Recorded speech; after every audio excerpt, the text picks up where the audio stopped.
इमाम जाफर सादिक, जिसको अल्लाह ने जन्नत बेचने का इख्तियार दिया। एक मर्तबा इमाम जाफर सादिक के पास उनका एक पड़ोसी आया और कहने लगा, हजरत मुझे घर बेचना है, मैं घर बेचना चाहता हूँ। फरमाया ठीक है, हमें बेच दो। हजरत कीमत? फरमाया कि यहाँ अगर तुम ये घर मुझे बेच दोगे तो इसके बदले में मैं तुम्हें जन्नत में घर दूंगा। ये मालिक जन्नत की औलाद के लहजे हैं, हम तुम्हें जन्नत में घर दे देंगे। कहा हजरत, लेकिन उस दौर के लोग भी कितने सच्चे सुच्चे थे, अकीदे के अच्छे थे। उन्होंने कहा हजरत दस्तावेज तो तैयार करनी होगी ना, तो आप हमें लिख के दे दें, घर आपका हम लिख के देते, जन्नत हमारी आप लिख के दें। इमाम जाफर सादिक ने लिख दिया, हमने इससे घर लिया, उसके बदले में जन्नत दी। और हज के अय्याम आए, इमाम जाफर सादिक चले गए हज के लिए। कहाँ गए? हज के लिए। खुदा का करना, वो हज के लिए गए, इधर इसकी तबीयत खराब हो गई। जिसने जन्नत खरीदा था मकान देकर, उसने वसीयत की मेरा इंतकाल हो जाए तो ये चिट्ठी इमाम के हाथ की लिखी मेरे कफन में रख देना, इसलिए कि दस्तावेज है जन्नत की, साथ में ले जाना होगा दिखाने के लिए, तो फिर जन्नत मिलेगी उसी पर। अब हुआ इंतकाल, घर वालों ने रख दिया कफन में, कफन में रख दिया। इमाम जाफर सादिक हज करके वापस आए। जब हज करके वापस आए तो उसके जो वारिस थे उनकी नीयत खराब हो गई, वो सब के सब चले आए इमाम के पास। कहने लगे, वाह साहब, आपने तो हमारा घर ले लिया, हमारे घर पे कब्जा कर लिया। इमाम ने फरमाया, हमने कब्जा नहीं किया, हमने खरीदा है उसूल के मुताबिक। कहा कितने में खरीदा? कहा पूछो। कहा उसका तो इंतकाल हो गया, हम उसके वारिस है। कहा देखो, हमने उसको जन्नत में महल दिया था और यहाँ का घर खरीदा था। तो कहा वो दस्तावेज लिख कर दी थी। कहा लो साहब, ये भी कोई सौदे होते हैं? जन्नत में महल दे दिया और यहाँ का घर ले लिया, आपने ले लिया हमारा घर। फरमाया इमाम जाफर सादिक ने, सौदा तुमसे नहीं किया था, सौदा जिससे किया था अब जाकर उससे पूछो कि मैं सौदे में सच्चा हूं कि नहीं। कहा लो साहब, ये भी कोई बात हुई? वो तो मर के कब्र में चला गया, हम उससे क्या पूछने जाए? फरमाया जाओ तो सही, जाओ तो सही। अल्लाह अकबर का सीरत निगार लिखते, जब वो पहुंचे उसकी कब्र पर तो जो चिट्ठी उन्होंने अपने हाथ से उसके कफन में रखी थी, वो चिट्ठी उस कब्र पर पड़ी हुई थी। एक तरफ इमाम जाफर सादिक की तहरीर थी और दूसरी तरफ उसकी तहरीर थी कि इमाम ने जो वादा किया था उस वादे के मुताबिक मुझे जन्नत में महल मिल चुका है। ये इमाम जाफर सादिक है, अहले बैत के छठे इमाम। अब उनके पास कोई मसला पूछने आया, कहने लगा कि हजरत ये बताएं कि तलवार में जो चांदी की मूठ लगाई जाती है वो जायज है कि नाजायज?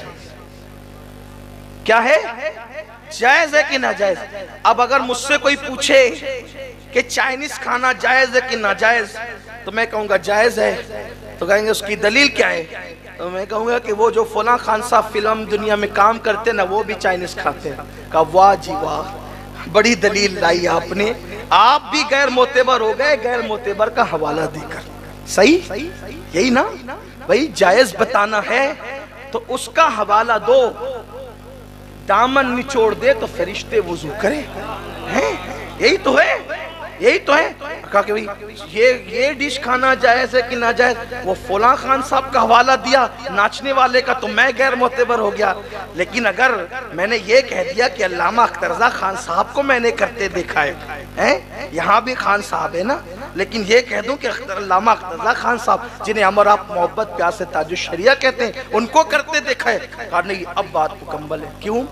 क्योंकि जिसके किरदार पर, जिसके ईमान पर, जिसके तकवा पर, जिसकी परहेजगारी पर एतमाद हो वही जात हवाला बनती है, और जिसके तकवा पे, परहेजगारी पर एतमाद ही ना हो, जो आदमी खुद डाउटफुल हो, वो क्या हवाला बनेगी?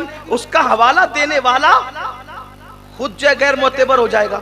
अब इमाम जाफर सादिक, तवज्जो कर रहे हैं आप, इमाम जाफर सादिक, इमाम जाफर सादिक जो हम हनफियों का हवाला, जो शाफियों का हवाला, जो मालिकियों का हवाला, जो हम्बलियों का हवाला, जो बहलुल दाना जैसे मजहूब का हवाला, जाफर सादिक सब का हवाला।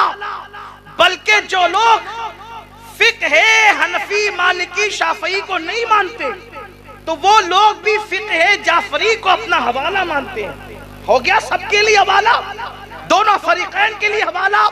अब इमाम जाफर सादिक सबके लिए हवाला, शिया सुन्नी सबका हवाले का नाम है जाफर सादिक। वहीं पर इमाम आजम, वहीं पर दातारी हिजवरी, सब वही जो सबका हवाला है इमाम जाफर सादिक। उनका हवाला कौन है?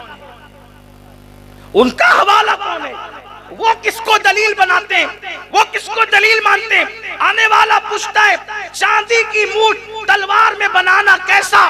फरमाते इमाम जाफर सादिक जायज है, फरमाते जायज है। पूछने वाले ने पूछा दलील? फरमाया अबू बकर सिद्दीक ने अपनी तलवार में चांदी की मूठ लगाई थी, तो चूंकि उन्होंने लगाई थी इसलिए जायज है। पता चला जाफर सादिक का मसलक ये है। काम क्या हुआ इसका मुझे कोई खबर नहीं। अबू बकर गलत नहीं कर सकते। अगर चांदी की मूठ तलवार में लगा ली तो अबू बकर की बात दलील बन गई। अब जितने काम अबू बकर ने किए हैं, अबू बकर के काम नहीं देखते, क्योंकि वो जात गलत कर नहीं सकती, इसलिए उन्होंने लगाया तो लगाना जायज है। तो आने वाले की नीयत में कुछ डामाडोल था, उसने कहा आप भी उनको सिद्दीक कहते हैं, आप भी उनको सिद्दीक कहते हैं। अब इमाम जाफर सादिक बैठे थे, खड़े हो गए और फिर कहते हैं हो सिद्दीक सिद्दीक सिद्दीक सिद्दीक सिद्दीक सिद्दीक। जब तक उनकी सांस नहीं टूट गई वो अबू बकर को सिद्दीक सिद्दीक सिद्दीक कहते हैं। वो सिद्दीक है, सिद्दीक है, सिद्दीक। और मौलाए कायनात तो कहते हैं कि आसमानों से खुदा ने जो अबू बकर का नाम नाजिल किया है वो सिद्दीक ही है। नारे तकबीर, नारे रिसालत, नारे हैदरी, खानदान अहले बैत और सैयदना सिद्दीक अकबर। तो माल के बाद बारी आती है आल की। अब आल के मामले में सिद्दीक अकबर ने तरजीह किसको दी? कुर्बान।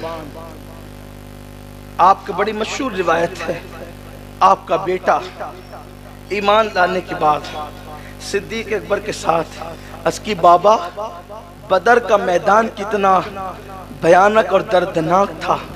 एक तरफ बाप, दूसरी तरफ बेटा, एक तरफ चचा, दूसरी तरफ भतीजा, एक तरफ मामू, दूसरी तरफ भांजा।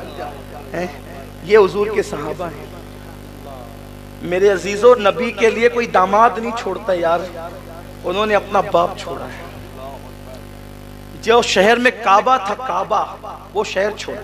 हमें काबे से क्या मतलब, महबूब गया तो हम भी चले जाए। ये सहाबा है, लोग उनका किरदार आज मशकूक कर रहे हैं जिन्होंने काबे वाला शहर छोड़ा, अल्लाह के नबी के लिए माल छोड़ा। और ये तो सिद्दीक अकबर है। इमाम तबरी लिखते हैं कि एक बार सिद्दीक अकबर यूं आस्तीन चढ़ा के थर थर कांपते हुए बारगाह मुस्तफ़ा करीम में हाजिर हुए। सरकार ने कहा ये तेरी हालत क्या है अबू बकर? अर्ज़ की हुज़ूर वो अबू कहाफ़ा है ना, अबू कहाफ़ा मेरा बाप, आज उसने आपके खिलाफ कोई जुमला कह दिया। अब उसको मैंने एक मुक्का मारा है, वो गिर के बेहोश पड़ा हुआ है। आया इसलिए हूँ, इजाजत दें उसको कत्ल कर दूं, या उसको कत्ल कर दूं, इसकी इजाजत दें, या फिर दुआ करें कि वो ईमान ले आकर वो भी आशिक रसूल बन जाए। रहमतुल लिल आलमीन के हाथ उठ गए, कहने लगे अल्लाह उसे ईमान की दौलत दे। फिर सिद्दीक अकबर का मुकद्दर ये हो गया कि उनके अब्बा भी सहाबी, अबू बकर सिद्दीक खुद भी सहाबी, उनके बेटे भी सहाबी, उनके पोते भी सहाबी।